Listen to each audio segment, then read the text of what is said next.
പഠനമൊക്കെ കഴിഞ്ഞ് ജോലിക്ക് പ്രവേശിച്ചാൽ കൃത്യസമയത്ത് എഴുന്നേറ്റ് രാവിലെ ജോലിക്ക് പോകാൻ കഴിയുന്നില്ല.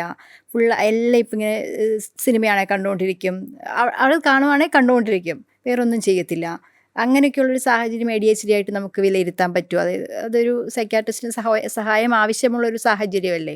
അതായത് ഒരു കാര്യം രാവിലെ സമയത്തിനൊരു റുട്ടീൻ കീപ്പ് ചെയ്യാൻ പറ്റുന്നില്ല, പോകാൻ പറ്റുന്നില്ല, അല്ലെങ്കിൽ ജോലി സമയത്തിന് തീർക്കാൻ പറ്റുന്നില്ല, എന്നാൽ എനർജറ്റിക് ഒക്കെയാണ് എന്ന രീതി വരുമ്പോഴത്തേക്കിനും അത് ഡിപ്രഷനല്ല, ചിലപ്പോൾ ADHD ആയിരിക്കും എന്ന രീതിയിൽ നമ്മൾ ചിന്തിക്കാൻ തുടങ്ങുന്നത്.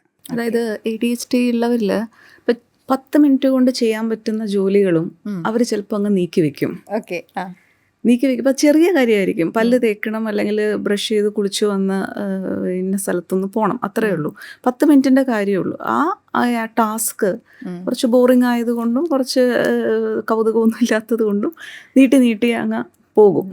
അപ്പോൾ ചിലപ്പോൾ ഒരു ഡേ തുടങ്ങാൻ അതൊരു ചെറിയ ബാരിയറായിട്ട് കണ്ടേക്കാം. പക്ഷേ സാറ് പറഞ്ഞ പോലെ മറ്റ് നമ്മുടെ മൂഡ് വ്യത്യാസങ്ങളോ അല്ലെങ്കിൽ മറ്റേതെങ്കിലും തരത്തിലുള്ള മനസംഘർഷങ്ങളോ ഒക്കെ ചിലപ്പം ഈ രീതിയിൽ പ്രസൻറ്റ് ചെയ്ത് വരാറുണ്ട്.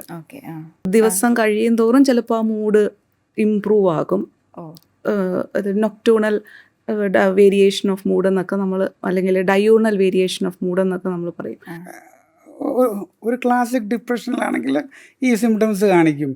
രാവിലെ എഴുന്നേക്കാൻ മടിയാണ്, എഴുന്നേക്കാനുള്ള എനർജി ഇല്ല, പല്ല് തേക്കാനുള്ള ഇതില്ല, ഓഫീസിലോട്ട് പോകാൻ മടിയാണ്, ഇതെല്ലാം അതുപോലെ വരും.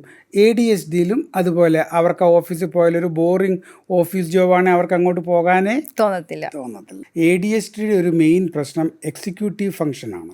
അതായത് നമ്മുടെ ബ്രെയിൻ ഒരു കാര്യം ചെയ്യാൻ, എക്സിക്യൂട്ട് ചെയ്യാൻ, നമ്മുടെ മനസ്സിലുള്ള ഒരു ചിന്ത അല്ലെങ്കിൽ അതൊരു ബിഹേവിയറിലോട്ട് മാറ്റി എക്സിക്യൂട്ട് ചെയ്യാനുണ്ടാകുന്ന അപാകതകളായിട്ടാണ് അത്. ഈ ലക്ഷണങ്ങളുടെ എല്ലാം ബേസിസ് അതാണ്. അപ്പം ബേസിക്കലി നമ്മൾ നോക്കുമ്പം അതിൻ്റെ അകത്ത് 3 തരം പ്രോസസ്സാണ് ഉള്ളത്.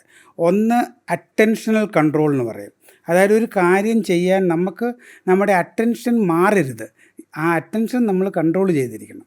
രണ്ടാമത്തേത് ഇൻഹിബിറ്ററി കൺട്രോൾ എന്ന് പറയും.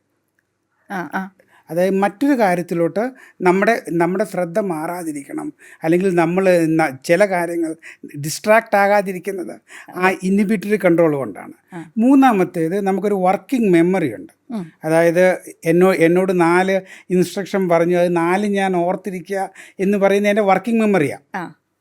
അണ്ടർസ്റ്റുഡ്? ഞാനൊരു ഇൻസ്ട്രക്ഷൻസ്, ഒരു സീരീസ് ഓഫ് സ്റ്റെപ്സ് ഫോളോ ചെയ്ത് എക്സിക്യൂട്ട് ചെയ്യണമെങ്കിൽ ആദ്യം ഇത് ചെയ്യണം, പിന്നെ അത് ചെയ്യണം, പിന്നെ അത് ചെയ്യണം.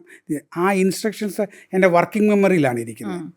അണ്ടർസ്റ്റുഡ്? ഇതിൽ 3ലും ഉള്ള അപാകതകളായിട്ടാണ് ഇത് വരുന്നത്. ഇതൊക്കെ ഈ 3 കൺട്രോളിൽ നിന്ന്, ഈ 3 പ്രോസസ്സ് ഉള്ള കുറവ് കൊണ്ടാണ് ബാക്കിയെല്ലാം ഈ ലക്ഷണങ്ങളായിട്ട് വരുന്നത്.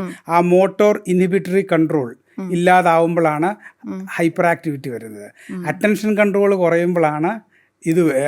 അറ്റൻഷൻ കൺട്രോൾ കുറയോ അല്ലെങ്കിൽ ഈ ഡിസ്ട്രാക്റ്റബിലിറ്റി ഉള്ള ആ ഇൻഹിബിറ്ററി കൺട്രോൾ കുറയോ ചെയ്യുമ്പോൾ അത് ഇൻഅറ്റൻഷനായിട്ട് വരും. അണ്ടർസ്റ്റുഡ്? വർക്കിംഗ് മെമ്മറിയിൽ കുറവുള്ളത് കൊണ്ട് നമ്മൾ ഒരു കാര്യം മുഴുവൻ പ്രവർത്തിപ്പിച്ച് തീർക്കാൻ ഒരു സീരീസ് ഓഫ് ടാസ്ക് നമുക്ക് ചെയ്യാൻ കഴിയാതെ വരുന്നു.